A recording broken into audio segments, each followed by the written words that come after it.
Subscribe to our channel and hit the bell icon for the latest updates and notifications. Hello everyone, welcome back to Sleuth Crime Stories.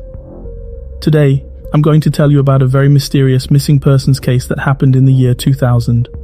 It involves two young girls from the Netherlands who went on a hiking trip to the rainforests of Panama and disappeared. After this happened, some related clues gradually emerged, but they only made the case more puzzling. Internet users from around the world engaged in intense discussions, trying to uncover the truth behind the incident. This is the story of the disappearance in the Panama Rainforest. Today's story has two main characters. The first one is named Chrissy Cremo. She was born in 1992 and is a 21-year-old Dutchman. The second one is Lisana Foren. She was born in 1991 and also hails from the Netherlands. She was 22 years old that year. Both of them grew up in Immerse, a small city in the central part of the Netherlands. Chrissy and Lisa are both university students. Chrissy studies cultural and social education at Utrecht University, while Lisa graduated from Saxion University of Applied Sciences in Deventer, majoring in applied psychology. They attended different schools. Despite their different backgrounds, they got to know each other because they both worked at a restaurant in Amersfoort.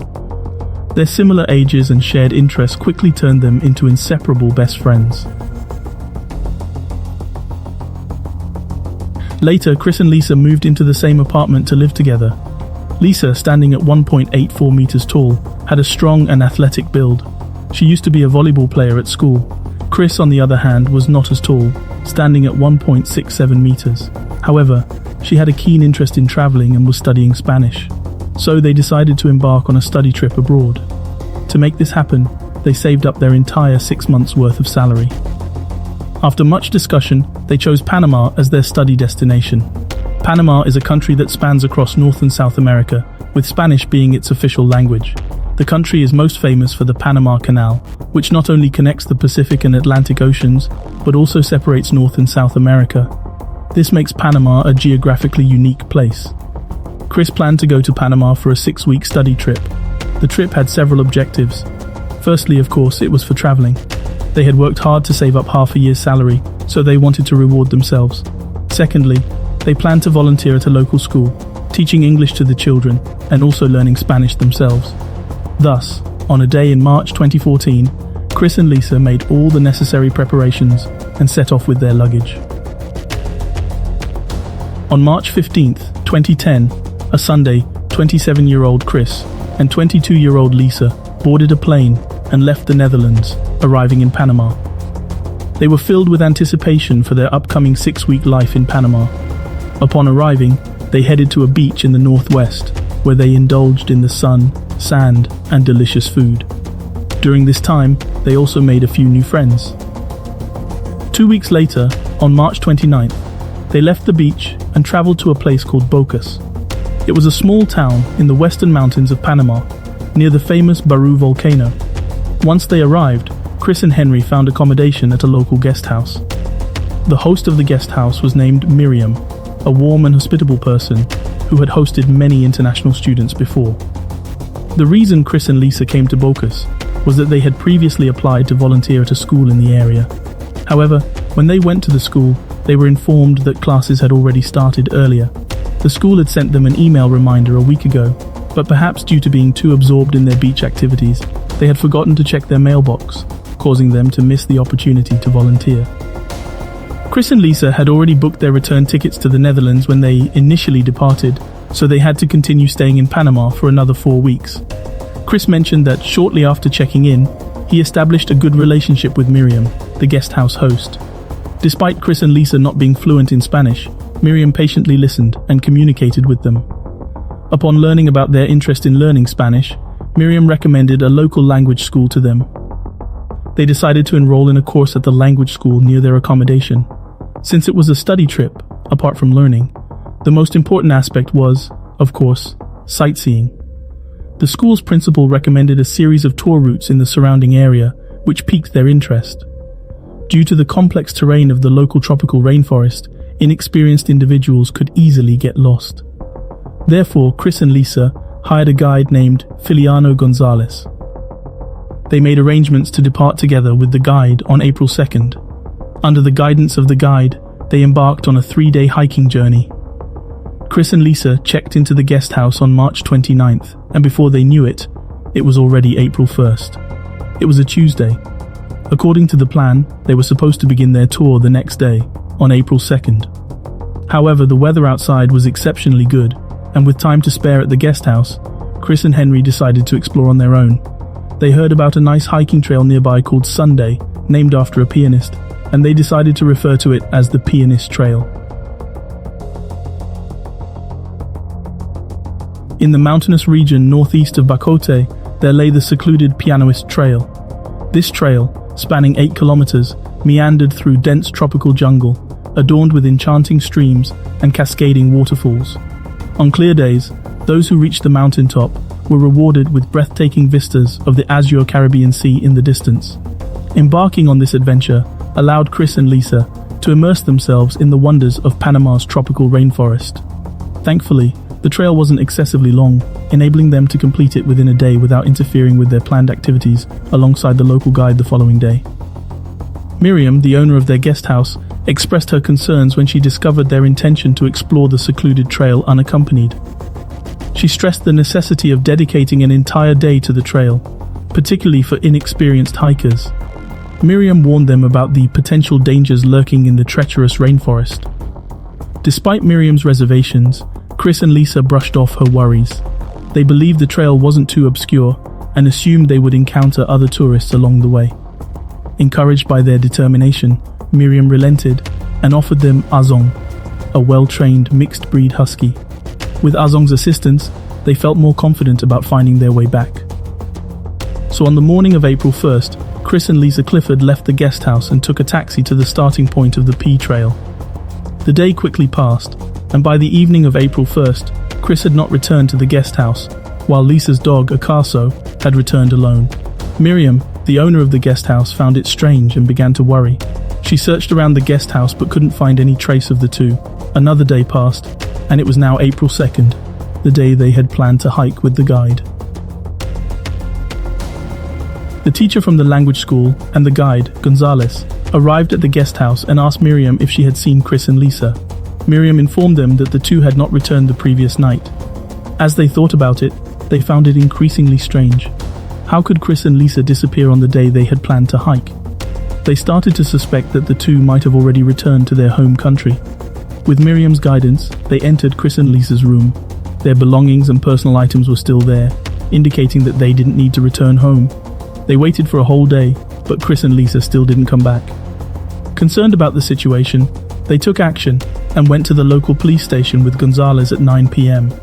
They contacted the girl's parents in the Netherlands, who revealed that the last message from her was on April 1st. The following day, an official search operation began, involving a significant number of search personnel and helicopters in the mountainous region where the trail was located. Despite days of extensive searching, no trace of them was found. On the 6th day, the girl's parents arrived in Panama, joining forces with the authorities in a desperate search. However, even after 10 more days of relentless efforts, no sign of their loved ones was discovered.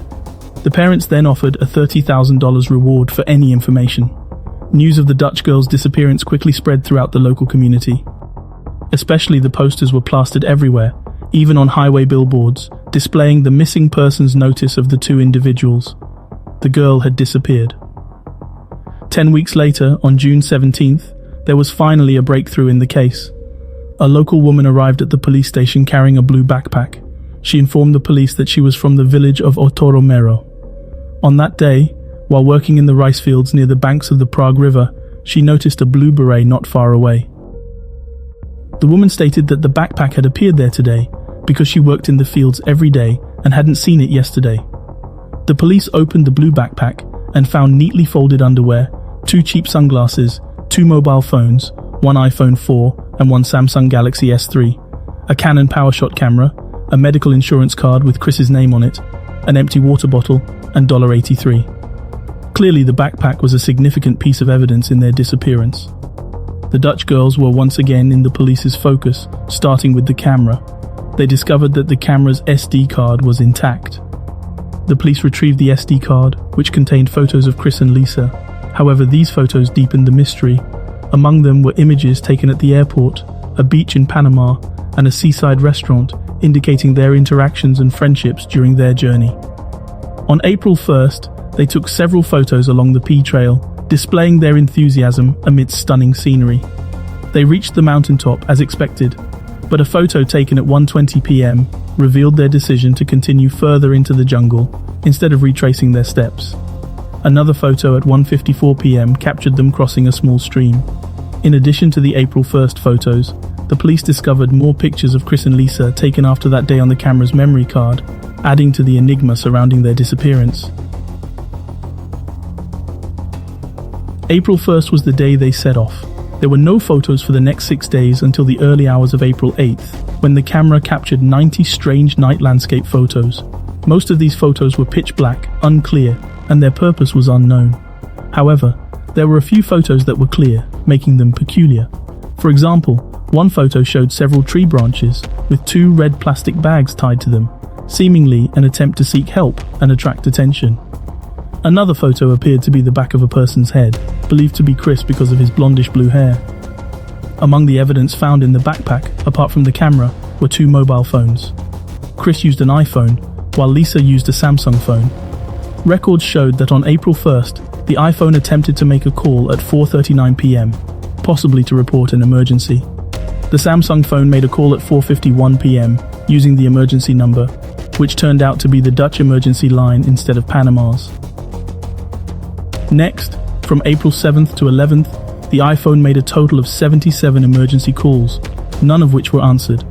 Finally, on April 11th, the phone was turned off and never powered on again. The Panamanian authorities then started their search from the location where the blue backpack was found, following the course of the Cunayala River. It took only 2 days for a new discovery to be made. On June 19th, near the spot where the blue backpack was found, a brown shoe was discovered. Its laces were tightly wrapped around it, and inside the shoe, a foot was found. Shortly after, the search team found human leg bones and fragments of a pelvis upstream in the Prabalun River, downstream from Bluff. The authorities also found a pair of denim shorts on a rock, confirmed to belong to Chris. However, the torsos and skulls of both individuals have still not been found. The foot in the shoe showed no signs of amputation or animal predation, suggesting a natural detachment. The fragments of the pelvis appeared whiter than normal, as if they had been bleached. Upon examination, phosphate components were indeed found on them. There is suspicion that the hatching process was artificially accelerated. After DNA testing, the foot and leg bones were identified as Lisa's, while the pelvic bones belonged to Chris. Upon receiving this news, the families of the girls experienced immense pain. On June 20th, a public statement was issued by the family of the missing girl, informing the public that they had sufficient reason to believe she had passed away. In August, Panamanian authorities discovered more remains of Chris and Lisa in the jungle. However, it was strange that the forensic experts determined these remains to be in an early stage of decomposition, inconsistent with the decayed state of the previously found pelvic bone fragments. In November, over half a year after the disappearance of the 2 Dutch girls, the Attorney General of Panama announced the investigation's findings, stating that they believed an accident occurred during their hiking trip, leading to their deaths. The case was officially closed, with no further investigation. However, this conclusion was evidently unsatisfactory. Based on the publicly available clues, internet users formulated numerous narrative versions. Essentially, these versions can be divided into 2 factions. One believes that Chris and Lisa encountered an unfortunate incident in the jungle, unable to seek help due to the lack of cell phone signal, and tragically lost their lives. Another faction believes that this doesn't look like an accident at all, but rather a case of murder. Let's examine the points of suspicion from the information that has been made public. Chris didn't have a compass or extra food with him, only a water bottle. They could have been lacking in food, although water should not have been an issue. Instead of retracing their steps after reaching the mountaintop via a remote path, they continued forward. This is confirmed by the photos in the camera. On that day, the sunset time was at 6:40 p.m. and it was a new moon, meaning there would be no moonlight in the following nights. Visibility was extremely low. Let's look at this photo. There are 2 red plastic bags tangled on several branches. We noticed there are ropes in the photo. and after processing the image, we can see the background. You arrive at a place called Monkey Bridge. Monkey Bridge is a structure composed of 3 ropes, with 1 rope for stepping on and 2 ropes for hand gripping. Such a bridge is actually very dangerous. According to a theory, the 2 girls had an accident while crossing the Monkey Bridge and fell off. Their phone records show they made an emergency call at 4:39 p.m. that day, indicating one of them encountered danger. As night fell, poor visibility hindered rescue efforts. They used the camera's flash to illuminate the area, resulting in pitch-black photos. In one photo, zooming in reveals a possible letter S on a rock, suggesting a distress signal like ASOS. However, some believe it's a handwritten numeral 5. Supporters of the accident theory suggest the photo of Chris's injured head was a self-portrait to assess the injury's severity. Do you remember the mixed-breed husky named Arong owned by the guest house owner? According to the owner, he returned alone that night. Some internet users have questioned this because there is no appearance of the dog in any of the photos released from the camera on the birthday. However, the guest house owner claims that the dog was with them the whole time since the morning. Isn't that strange? Not all the photos on the camera were retrieved.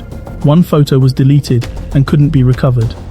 On the first day of their hike, which was a holiday, they took a total of 30 photos. The last photo taken that day had the number 508, indicating the 8th day. They took a total of 90 photos, and the first photo taken that day had the number 510. It is evident that there is a missing photo with the number 509 in between. Many people delete poorly taken photos while taking pictures, which is quite normal. However, they seem to have no habit of deleting photos. There are numerous blurry and poorly taken photos on the camera, but only the one labeled as number 509 was deleted. Despite efforts by Panamanian authorities, they were unable to recover this specific photo using technical methods. One plausible explanation is that the photo was not deleted directly from the camera itself, but rather intentionally erased using professional computer techniques. Opponents of this theory argue that while it is often possible to recover deleted photos from a camera, there is still a chance they cannot be retrieved. Furthermore, the incorrect entry of the phone's password multiple times remains unexplained if someone indeed used technical means to delete the old photos with the number 509 from the camera. For those familiar with technology, it was possible to bypass the password of an iPhone 4. As early as 2011, a video demonstrating how to access an iPhone 4 without knowing the password was uploaded to a video sharing website. By 2014, when the Panama disappearance case occurred, it was relatively easy to find such videos through a simple online search. If it could delete photo 509, why didn't it access the iPhone 4? Wasn't it worried about important photos on the phone? 10 weeks after the 2 girls disappeared, local women found a backpack near the river in a hot, rainy rainforest. The backpack wasn't waterproof, just a regular bag, but when the police got it, it was dry on the outside, and everything inside was okay. That's strange because the rainforest is usually wet. Inside the backpack were 2 pieces of underwear that belonged to Christine, as seen in the camera photos. Why would they take off their underwear and put it in the backpack? One idea is they went swimming. In 2019, a magazine published a photo supposedly taken in Panama on April 1st, near a hot spring called Catherine. The hot spring is close to the P Trail. Another witness also passed away in 2015. Perhaps this photo is the rumored photo with the number 509. If that's the case, it suggests that the 2 girls didn't have an accidental incident, but were intentionally murdered. Every photo taken with a digital camera records EXIF information. The shooting time and details of the photos were miscalculated based on the little girl's arrival in Panama. The camera's default time setting differed from the local time. The Panamanian police converted the camera's time to fit their theory, but overlooked witness accounts and a taxi driver's testimony. These sources confirmed a different timeline, suggesting either faulty time conversion by the police or deliberate tampering of photo data. Many people reject the police's accident explanation and have journeyed to the P Trail, discovering locations matching the original photos. The quest for truth persists as individuals seek to unravel the mystery surrounding this case. Of course, the official conclusion has long been reached regarding whether Chrissy Cremo's death was accidental or a murder. What is your perspective on this matter? Please share your thoughts.